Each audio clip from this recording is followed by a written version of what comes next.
Hello, brothers and sisters in Christ. I'm Reverend Frederick Marotti, pastor of the New Fellowship Church of the Redeemer, a non-denominational church in Branford, Connecticut. And I'm so glad you've joined us today. Today's program is about communication and its pitfalls. As the Apostle James wrote, our tongues are little, but they can cause a world of iniquity and can be full of deadly poison. In James 3, 6-8, the Bible lists many common traps that Satan lays for us, and an amazing number of them have to do with what we say. Some may make light of the impact of what we say as mere words, but God tells us we are being judged by every word. Our communication is a spiritual matter. It's a reflection of our hearts. By understanding the dangers that are outlined in this lesson, we can recognize them and avoid them in our daily conversations. We hope that this biblical wisdom in this program will benefit you greatly in improving your relationships now and into eternity. Communication pitfalls. The Bible has a lot to say about our relationships, including how we communicate, how we listen to others, and what we say and don't say that can build or destroy the connections we have with others. God tells us how to avoid many common pitfalls that can damage our relationships. A father once told me, I can't understand my kid. He just won't listen to me at all.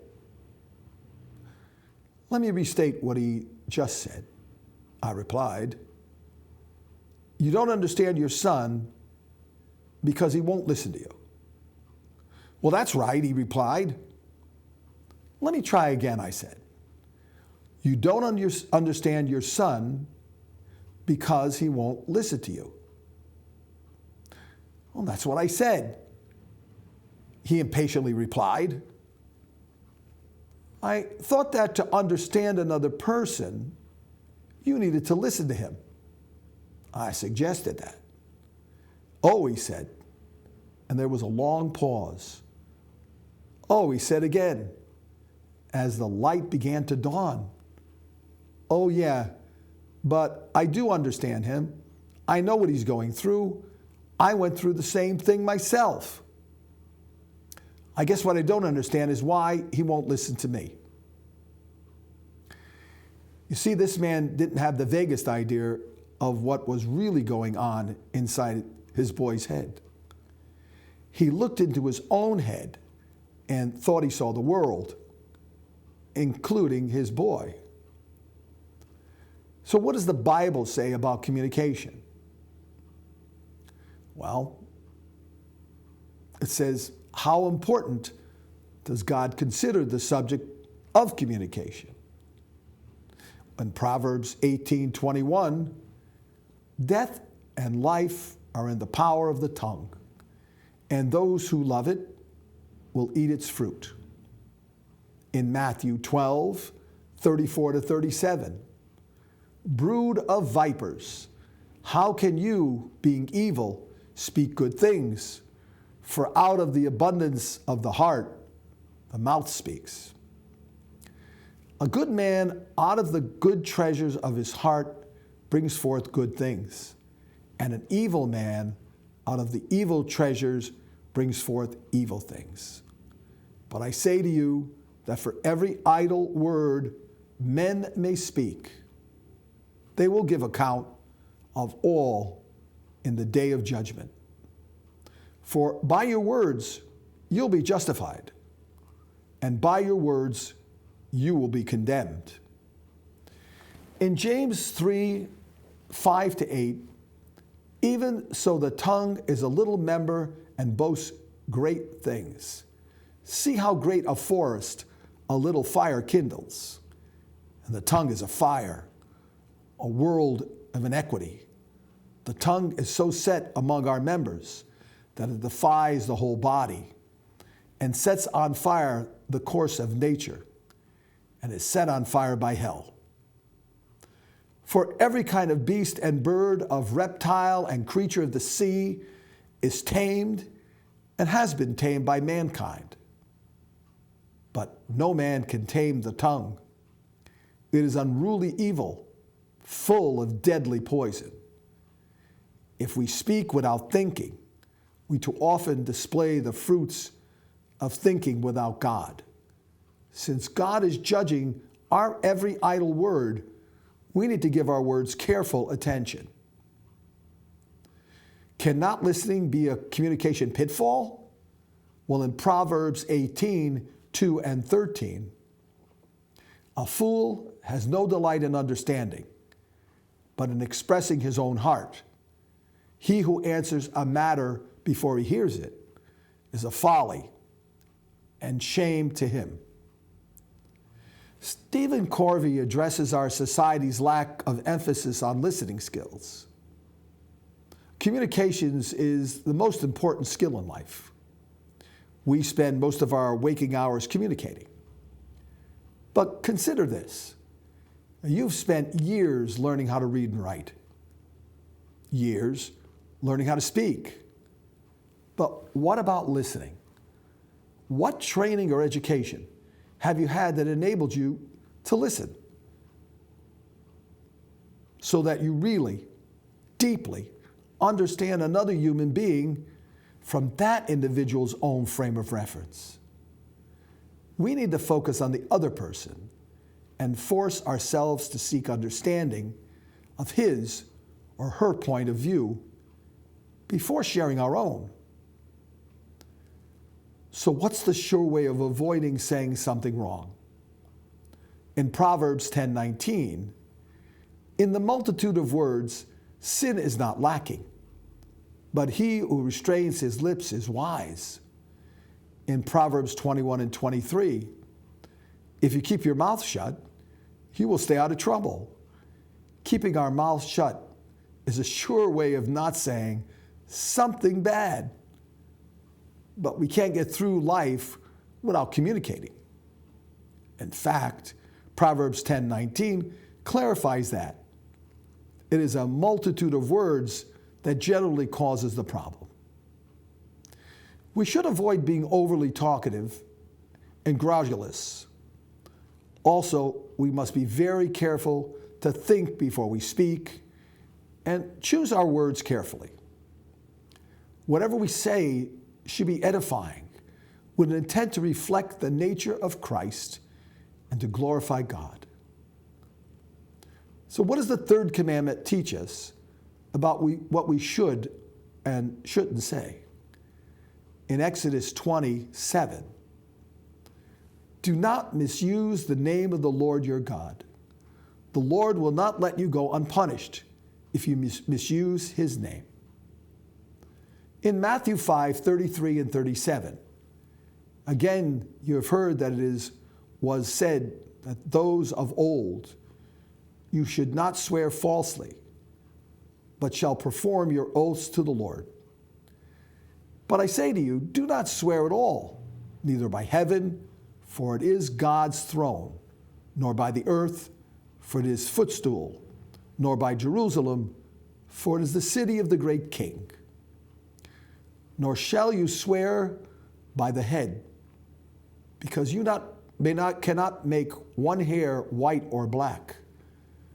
But let your yes be yes, and your no, no. For whatever's more than these is from the evil one.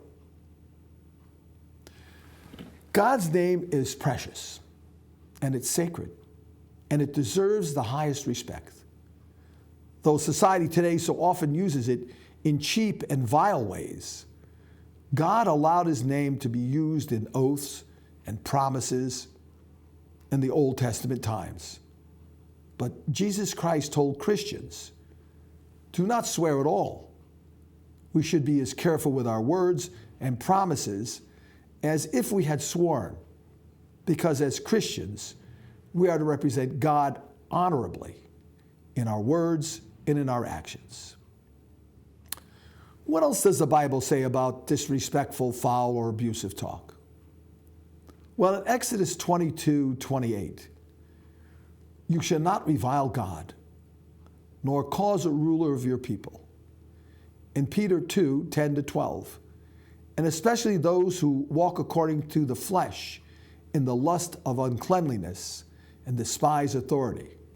They are presumptuous, self-willed. They are not afraid to speak evil of dignitaries, whereas angels, who are greater in power and might, do not bring a reviling accusation against them before the Lord. But these, like natural brute beasts, made to be caught and destroyed, speak evil of the things they do not understand, and will utterly perish in their own corruption. In Ephesians 4:29, let not corrupt word proceed out of your mouth, but what is good for necessary edification, that it may impart grace to the hearers. In Ephesians 5:4, neither filthiness, nor foolish talking, nor coarse jesting, which are not fitting, but rather giving of thanks, our words should be respectful and uplifting, whether talking about God or even other people. What does the 9th commandment teach us about truth and lying? In Exodus 20:16, you shall not bear false witness against your neighbor. In Proverbs 6:16-17, these 6 things the Lord hates, yes, 7 are an abomination to him: a proud look, a lying tongue, hands that shed innocent blood. In Ephesians 4:25, therefore, putting away lying, let each one of you speak truth with his neighbor, for we are members of one another.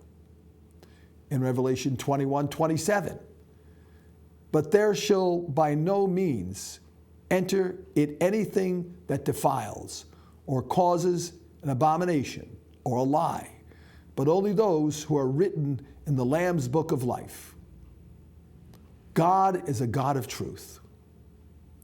In Deuteronomy 32:4, and lying is the antithesis of his honest and holy nature.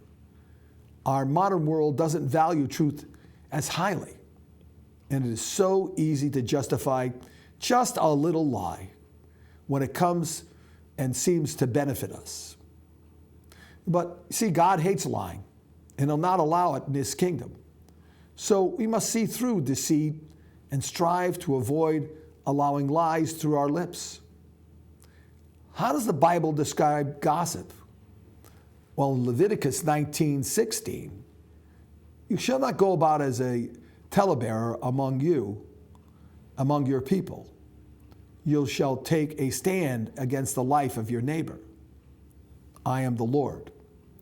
In Proverbs 16:27-28, an ungodly man digs up evil and is on his lips like a burning fire.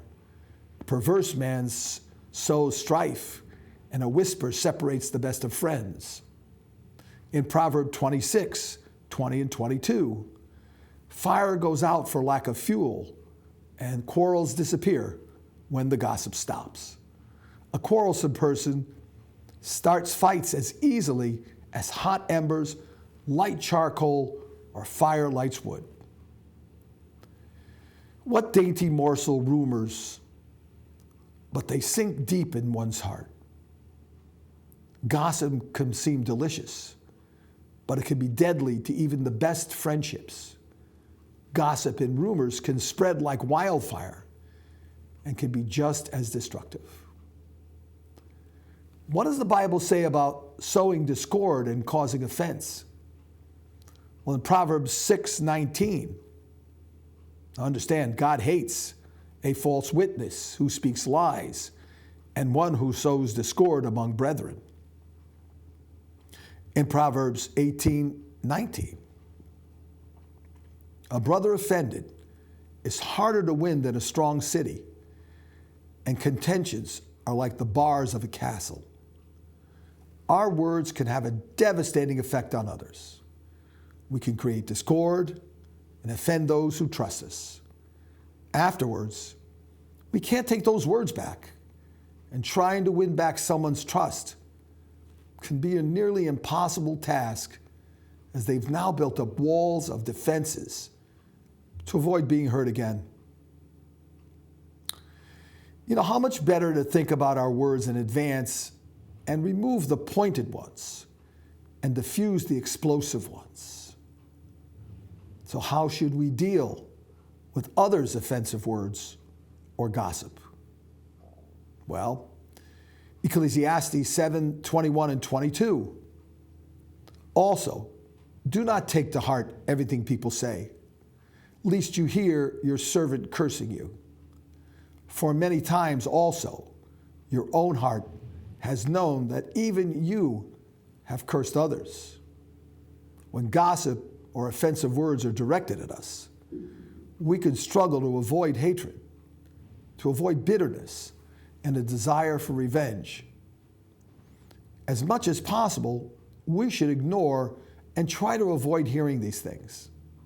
But sometimes we'll be hurt and we'll need to deal with the situation. Well, I'm Reverend Frederick Marotti, the pastor of the New Fellowship Church of the Redeemer, a non-denominational church in Branford, Connecticut. And I'd like to thank all of our brothers and sisters in Christ for watching this program. May God shine His light upon you and your family. I hope to see you all very soon. Please tune in for our next in the series of lessons.